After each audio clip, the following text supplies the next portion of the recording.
Olá a todas e a todos, e bem-vindos a um novo episódio do Cartoon Horror Show. Antes de começar o vídeo, gostaria de falar sobre algo excepcional.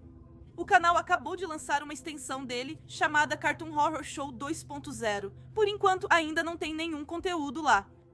Mas esse canal vai servir principalmente para fazer lives comigo. E atenção, não é qualquer live, são lives de terror. Se você é novo por aqui, inscreva-se no canal e também no Cartoon Horror Show 2.0, que eu prometo que vai te arrepiar. Vamos lá, não vou te fazer esperar mais. Vamos começar.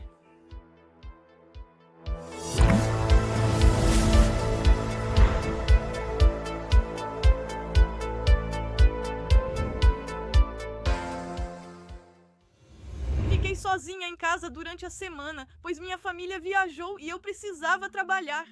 Era por volta de 2 da manhã. Eu tinha ficado acordada para assistir a um filme de terror no escuro, no meu porão. Eu realmente queria me assustar e ver até onde eu conseguia ir, sabendo que eu estava segura em casa.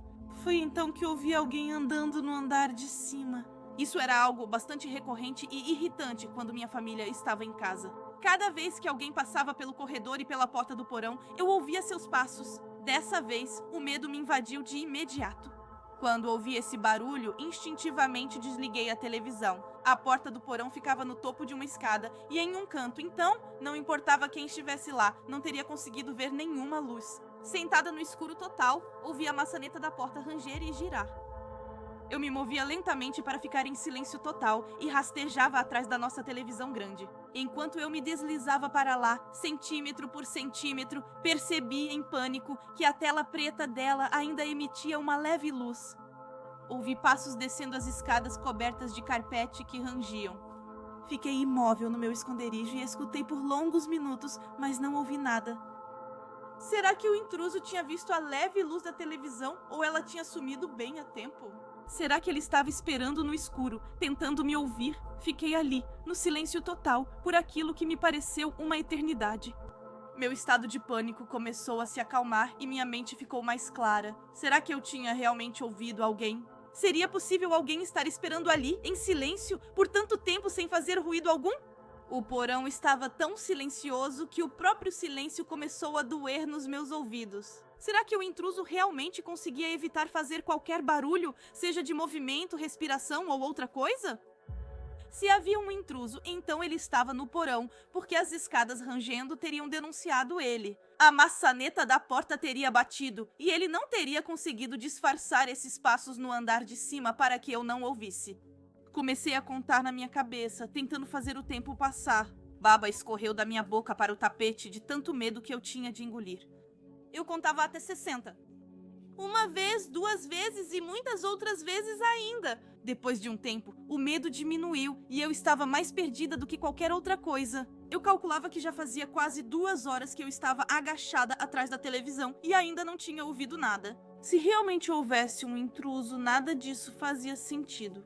Eu finalmente decidi que precisava fazer alguma coisa, porque se eu não fizesse nada, o sol acabaria nascendo e brilhando através das pequenas janelas do porão. Mas pior ainda, eu comecei a sentir um cheiro de podre.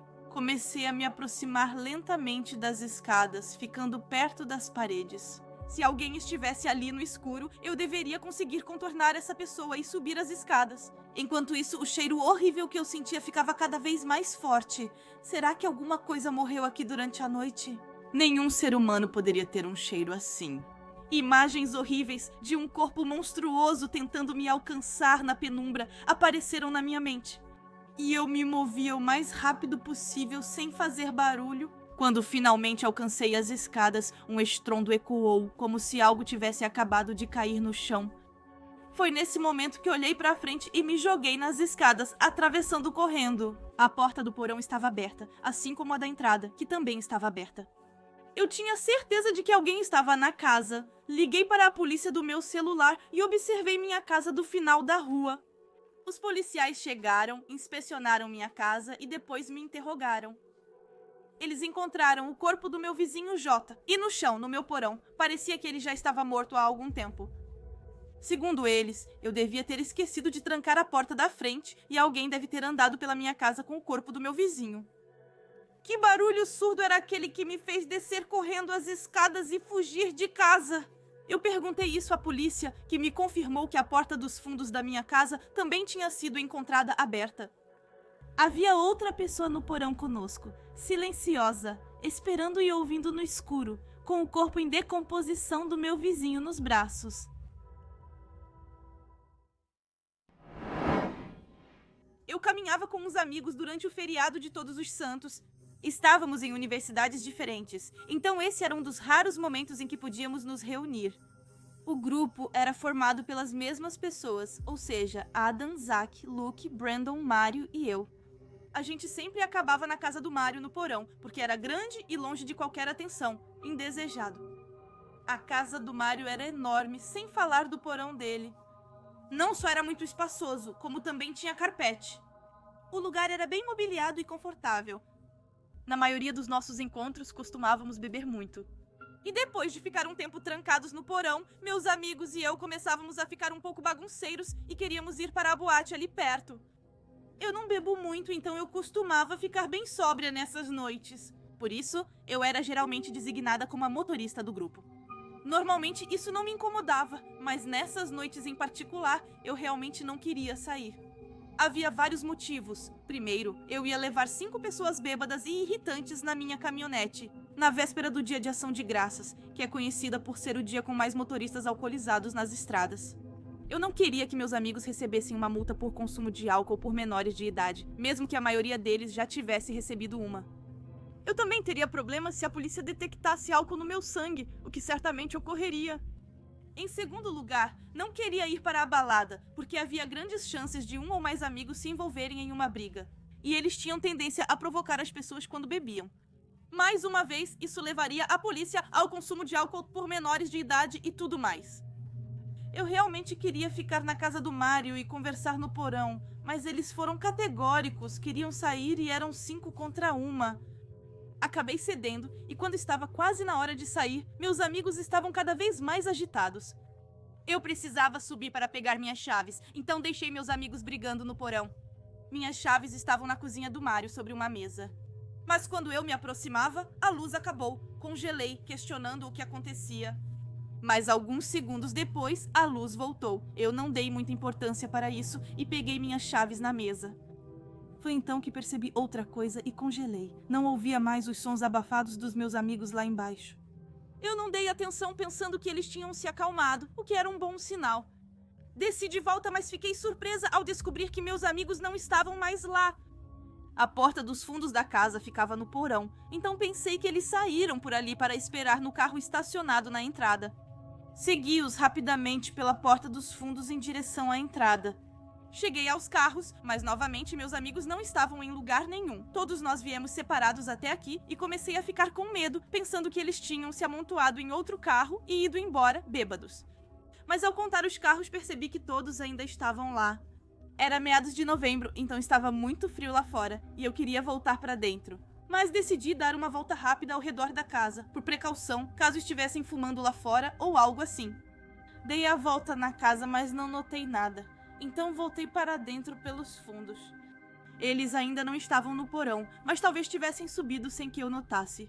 Como o porão era tão grande, havia uma escada de cada lado do cômodo, que era separado por uma parede.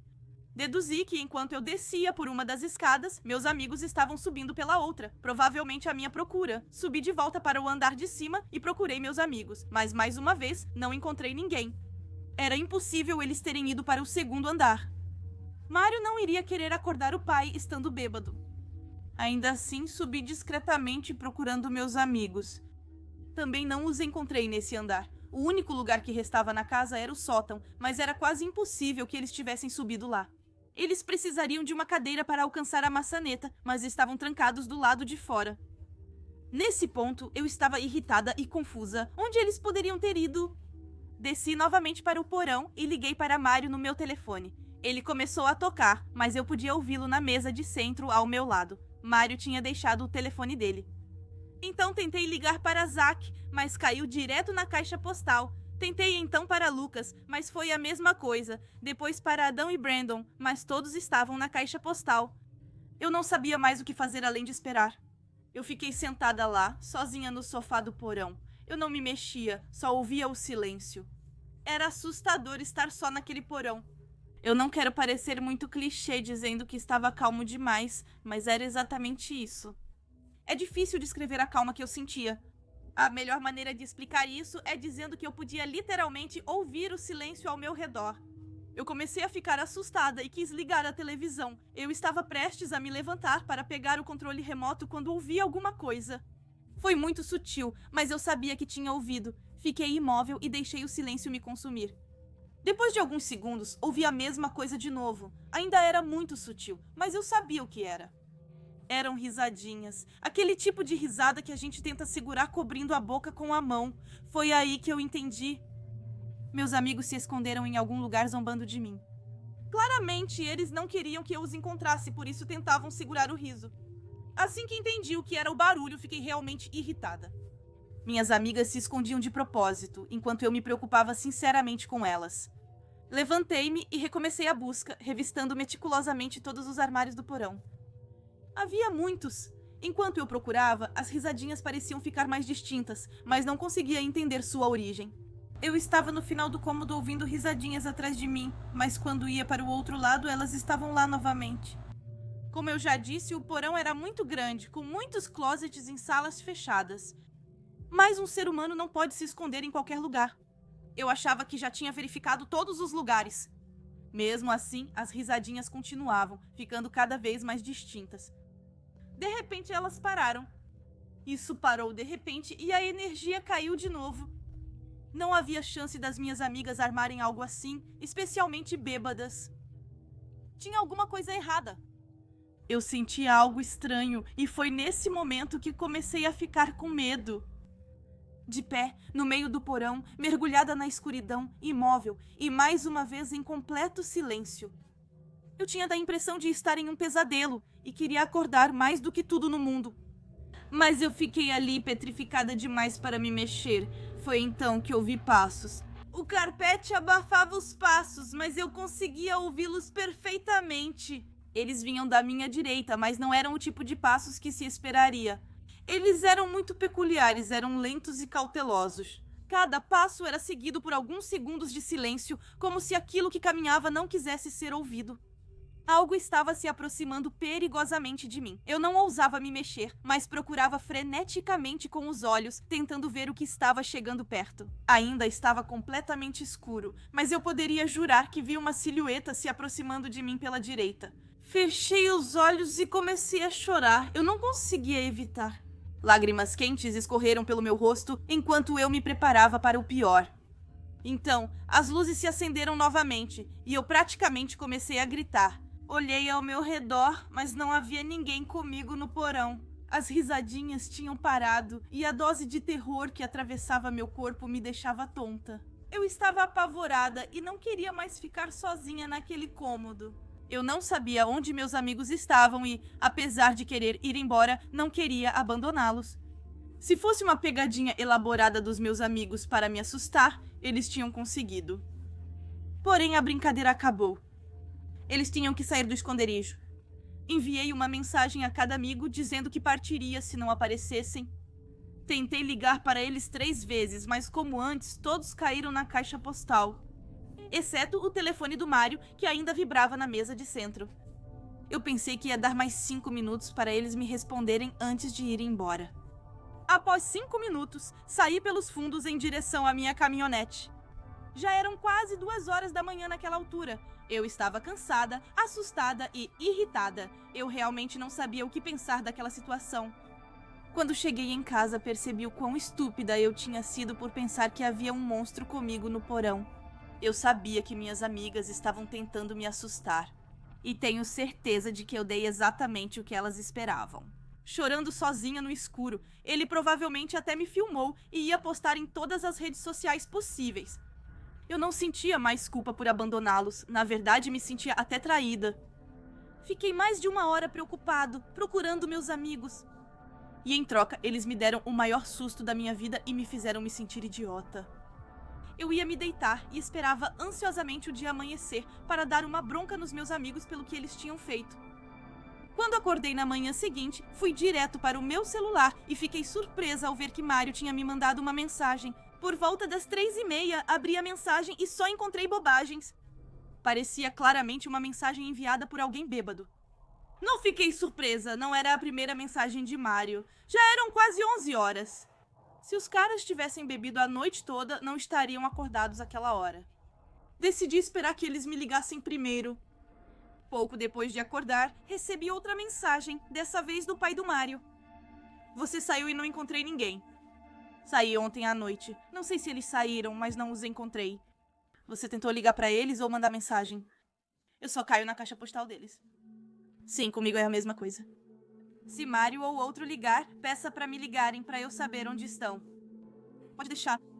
Cerca de 2 horas depois, o pai do Mário me mandou outra mensagem. Ei, você tem notícias dos seus amigos? Eu ia sair com o Mário hoje, mas ele ainda não atende o telefone. Não, desculpa, ainda não tenho notícias. Eu não tinha falado com ele sobre a mensagem que me mandou bêbado. O pai de Mário odiava que seus amigos fossem beber em sua casa. Por volta das 4 da tarde, o pai do Mário me mandou outra mensagem. Ainda nada. Estou começando a ficar preocupada. Os pais começaram a me ligar perguntando onde estão seus filhos. Eu tento ligar para todos eles sem parar, mas ninguém atende. Não, ainda nada, mas vou tentar ligar para eles. Fique tranquilo, eles devem estar bem. Provavelmente festaram a noite toda na casa de alguém e ainda estão dormindo. Ok, mas avise se houver novidades. Voltei a mandar mensagens e ligar para meus amigos, mas ainda sem resposta. 3 horas se passaram, já eram mais de 19 horas. Eu comecei a ficar realmente preocupada, mas não percebi o quão grave era a situação até que alguém bateu na minha porta. Era a polícia. Fui informada que o pai do Mário e outros pais denunciaram o desaparecimento dos filhos. Fui levada até a casa do Mário, onde muitos outros policiais me receberam. Assim como os pais dos meus amigos, que estavam preocupados. Eles continuavam me questionando sobre o que fizemos na noite anterior e onde estavam seus filhos, mas eu realmente não sabia. Tentei tranquilizá-los, dizendo que estavam bem, mas depois de um tempo, comecei a duvidar também. 2 policiais, um magro e outro mais gordinho, me levavam ao porão. Eles me faziam perguntas e eu respondia o melhor que podia. Mas toda essa história já estava me fazendo delirar. Contei-lhes toda a história, desde o momento em que subi para pegar as chaves do meu carro. Eu contava a eles sobre as risadinhas, as quedas de energia e a silhueta que vi se aproximando de mim no escuro. Naquele momento, não me importava em parecer louca, só queria que meus amigos ficassem bem. Também contei a eles sobre a mensagem que recebi à noite. O policial gordinho arrancou meu celular da minha mão e saiu com ele ao mostrar para eles. Eu fiquei sozinha com o policial magro que continuou me interrogando. Perguntei se o pai do Mário tinha encontrado o celular dele na mesinha de centro, mas ele respondeu que não. Eu expliquei a ele que me lembrava distintamente de ter visto o celular do Mário na mesinha de centro e que achava que ele tinha pegado depois, o que explicava a mensagem recebida no dia anterior.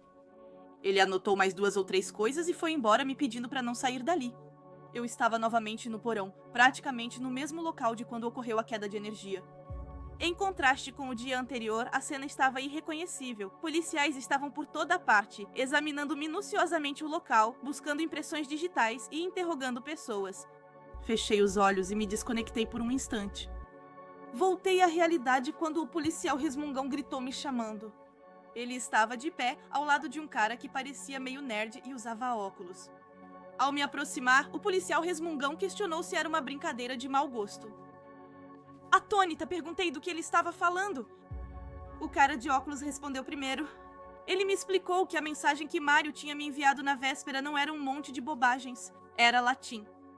A mensagem dizia: seus amigos estão comigo agora.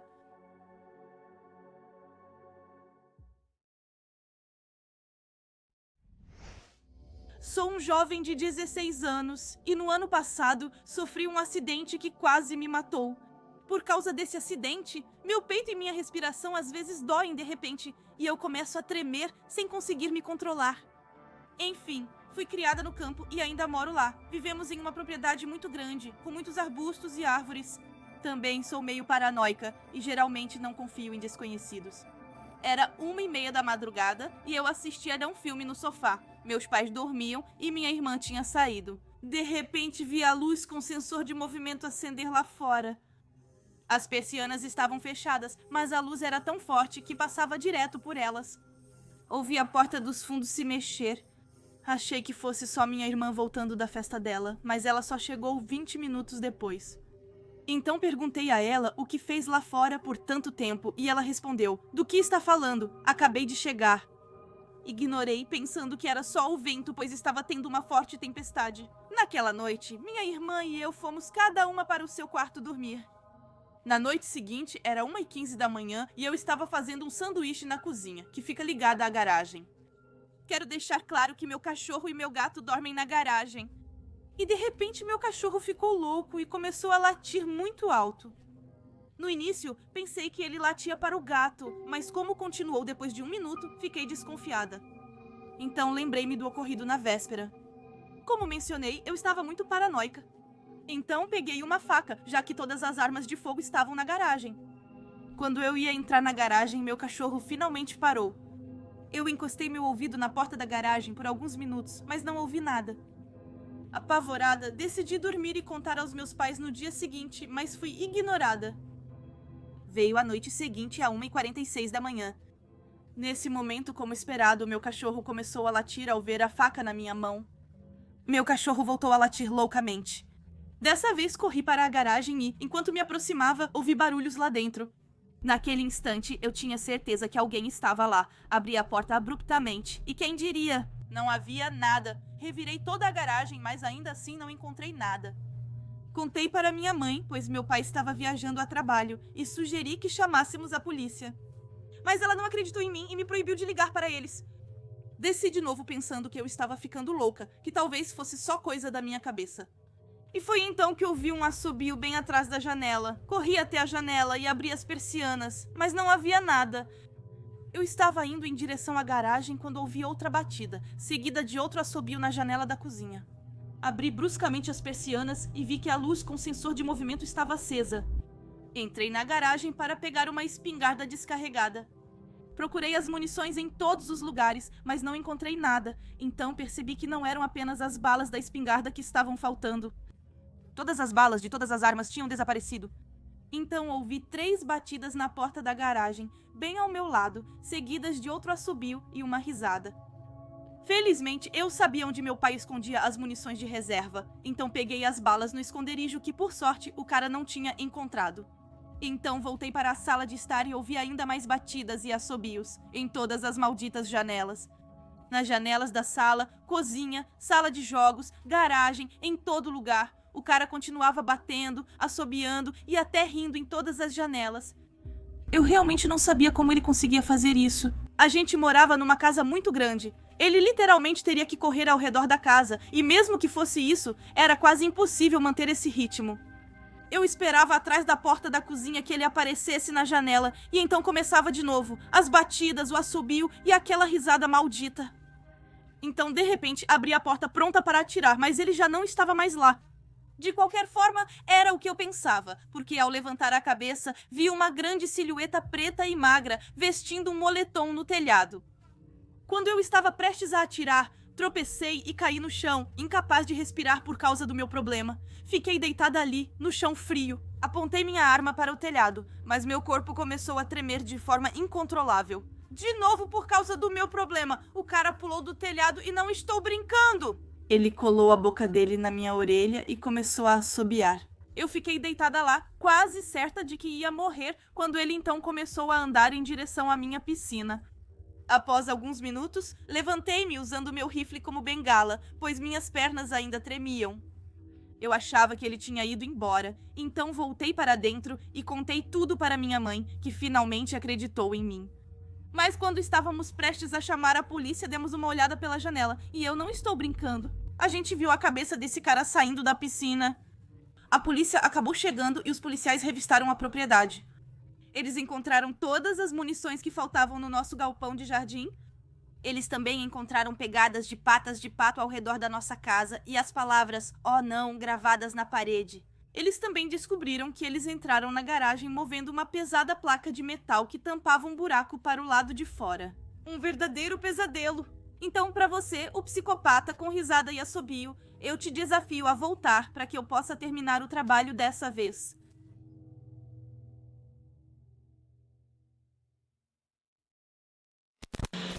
Quando criança, passei por um acidente horrível em que uma arma na traseira da caminhonete dos meus pais disparou sozinha. A bala atravessou o pulso da minha mãe e atingiu meu pé esquerdo, entrando de lado e saindo lá em cima. Ainda tenho meu pé, tive muita sorte. Avançando rápido cerca de 34 anos, estamos em março de 2018. Estou com a pior otite da minha vida. Eu praticamente não dormi há dias, porque não consigo encostar a cabeça sem ficar com os olhos arregalados de dor. Steve, meu noivo, trabalhava na construção civil e tomava remédios para dormir. Fomos dormir naquela quinta à noite, pois ele começava a trabalhar cedo na sexta. Minha otite começava a melhorar. Então, nessas noites, eu dormia profundamente pela primeira vez em dias. Um barulho me acordou, mas eu supus que era o Steve se levantando para ir ao banheiro ou algo assim. Então, voltei a dormir imediatamente. Então, ouvi um grito. Meu cérebro ainda não estava completamente desperto, não entendendo o que ocorria, mas ouvi mais gritos em seguida. Então, lembro-me de pular da cama e caminhar no escuro, percebendo que eram os gritos do Steve. Por algum motivo, achei que a polícia estava na minha casa ou algo assim. Mas as primeiras palavras que meu cérebro realmente entendeu foram: me dá o dinheiro. Espera, o quê? Os policiais não gritam isso. O que está acontecendo? Steve estava pelado em toda a sua glória e ele avançava contra os agressores. Então ele bateu a porta do quarto para tentar impedir que eles entrassem onde eu estava. Os sujeitos tentaram abrir a porta, mas Steve a fechou novamente. De repente comecei a ouvir barulhos surdos. Esses filhos da puta estavam atirando na gente. Eu observava Steve se esquivar dos tiros pelo quarto, mantendo a maçaneta fechada para que não pudessem me alcançar. Então ouvi Steve gritar: pega a arma! E meu cérebro pensou: mas por que eu iria atacar esses agressores para tentar pegar a arma deles? Como eu já disse, eu estava dormindo profundamente e meu cérebro ainda não tinha acordado direito. Finalmente entendi que eles estavam falando da nossa arma. Eu sou meio lerda. Então acendi a luz, peguei nossa arma e entreguei para o Steve. Porém, os agressores idiotas já haviam fugido pela mesma entrada dos fundos. Meu colega de quarto esqueceu de trancar a porta dos fundos. Enfim, eu tremia como uma folha. Nesse ponto, Steve tinha sido atingido por 2 decibéis que tinham sido disparados. Passei um mês inteiro cuidando dos ferimentos dele e ajudando-o a se recuperar. Também adotamos um cachorro e instalamos um alarme. Algumas noites, ainda coloco uma cadeira embaixo da maçaneta da porta e não consegui dormir direito nenhuma vez em 2 anos. Na maioria das vezes, Steve não acordava à noite por causa dos remédios, e era eu quem acordava.